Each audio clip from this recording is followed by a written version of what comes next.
హల్లెలూయా. మీలో ఎవరైనా మీ సహోదరుల చేత ఎప్పుడైనా అవమానించబడ్డారా?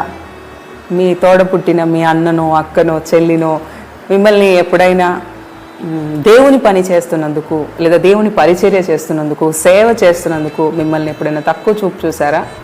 చూస్తే మీరు ధన్యులు.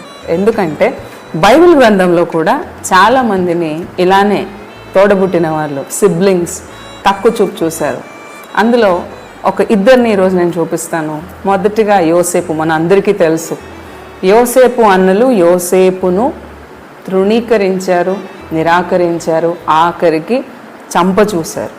కానీ ఒక దినం వచ్చింది, అదే అన్నలు అదే తమ్ముడైన యోసేపు దగ్గరికి జీవనాధారం కోసం వెళ్ళి కొన్ని లక్షల మంది కాల్బలంగా ఐగుప్తులో వారు విస్తరించారు.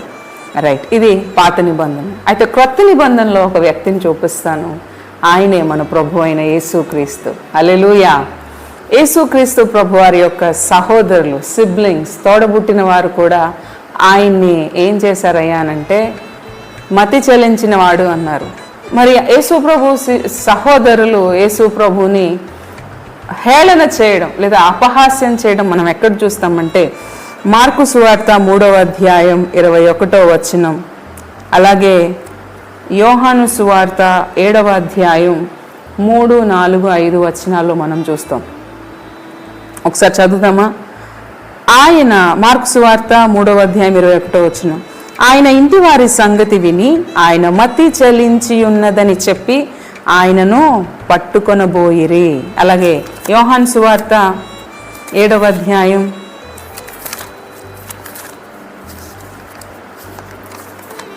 3, 4, 5 వచనాలు ఒకసారి చదువుదాం.